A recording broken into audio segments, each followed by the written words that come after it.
করি আসাম যাবো, আসাম গেলে তোমায় পাবো। বাবু বলে ধাম ধাম, বাড়ি বলে মনে আলাম বলবি কত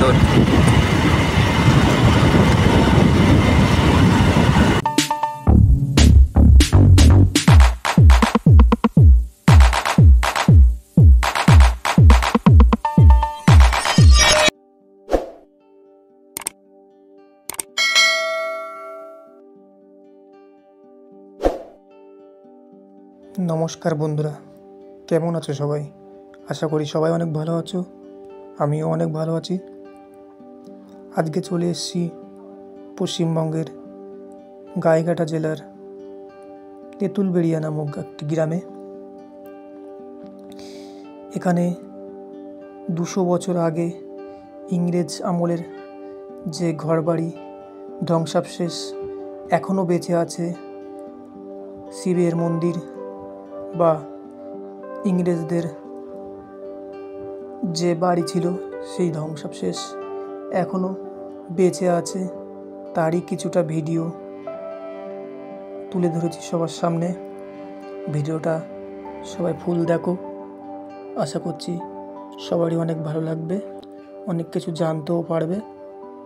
তাই আশা রইল তোমরা পুরো ভিডিওটা জুড়েই থাকবে।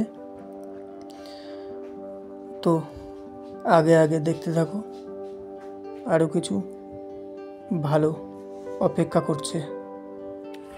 তো বন্ধুরা দেখো, এখানে সব জায়গায় চারিপাশে নীল চাষ হতো। ইংরেজ আমলে চাষিরা নীল চাষ করতো, আর ইংরেজরা সেই নীল কর নিত, চাষিদের কাছ থেকে কেড়ে নিত। এই সেই জায়গা। আর একটা জিনিস দেখাবো, এই বাগানটার ও সাইডেই বাংলাদেশ। নদীটাও দেখিয়ে দেবো তোমাদের একবার। আর এখানে এই তো ইংরেজ আমলের মন্দির, সেই ভারতবর্ষ স্বাধীন হওয়ার অনেক আগে থেকেই এই মন্দিরটা নির্মাণ করা হয়েছিল। এই মন্দিরটার একটা ছোট্ট কাহিনী আছে, তোমাদেরকে বলবো। সেটা হলো, এই মন্দির থেকে একবার যে শিব মূর্তি ছিল, সেই শিব মূর্তিটাও চুরি হয়ে গেছিল। তো শিব মূর্তিটা এতটাই জাগ্রত ছিল, যারা নিয়ে গেছিল তারা বেশি দিন রাখতে পারেনি। সেই শিব মূর্তিটা আবার এখানে দিয়ে যেতে হয়েছিল তাদের। আর এই দেখো বন্ধু, মন্দিরটার পাশে এখন বাড়িঘর হয়ে গেছে,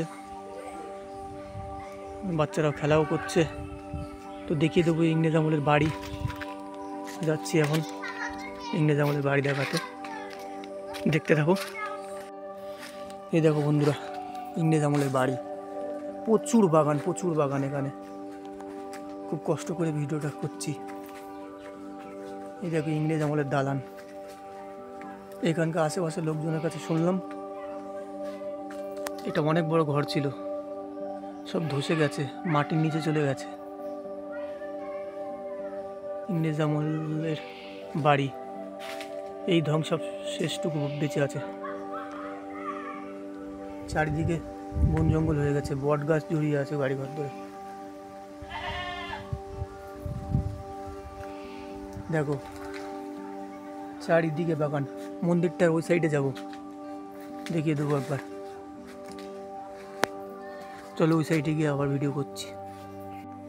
বন্ধুরা দেখো, এই সাইডটা একটু জঙ্গলটা কম আছে, এই সাইডে এসে দেখিয়ে দিচ্ছি বাড়িটা। এই যে সব ধসে ধসে গেছে, সিমেন্ট বালি। যেটুকু বেঁচে আছে এটুকু ধসে পড়ার মতো হয়েছে। চারি সাইডে প্রচুর জঙ্গল।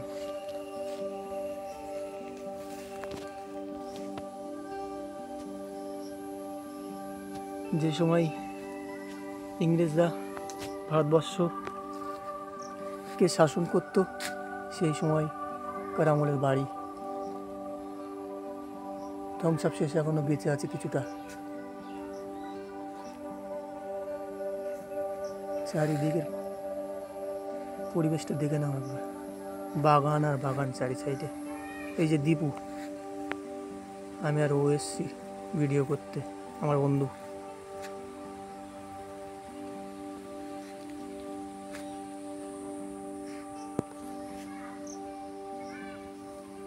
চলো একবার বাংলাদেশটাও তোমাদেরকে দেখিয়ে দেবো।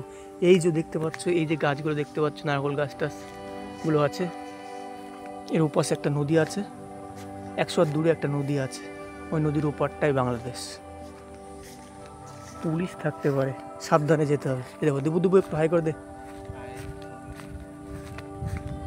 চলো বন্ধুরা, Bangladesh, let's go Bangladesh tour.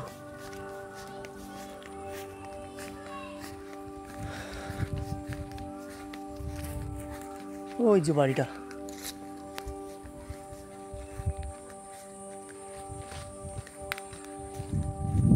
কলা গাছ, আম গাছ, চারিদিকে ভর্তি।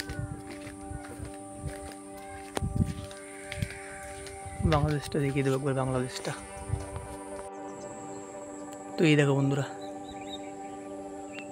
পাট কেটে ফেলে রেখেছে। বাংলাদেশ দেখো বন্ধু, এই দেখো একটা নৌকো আছে দেখতে পাচ্ছ, নদীটা পুরো প্রচুর পানা ভর্তি। ওই যে দূরে গাছগুলো দেখতে পাচ্ছ, ওটাই বাংলাদেশ, ওটা নদীটা জল দেখা যাচ্ছে না প্রচুর পানার জন্য। এই দেখো একটা লোক মাছ ধরছে, বাংলাদেশের লোক। ওই যে দূরে গরু দেখা যাচ্ছে, বাংলাদেশের লোক গরু বেঁধে রেখেছে নদীর চরে।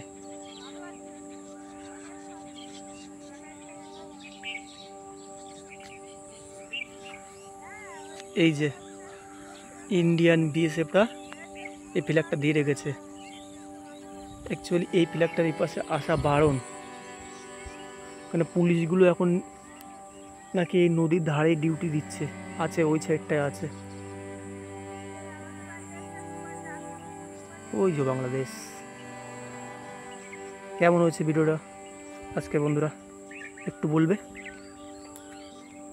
কমেন্ট করে। যদি ভালো লেগে থাকে অবশ্যই লাইক শেয়ার কমেন্ট যা যা করতে লাগে করে দিও।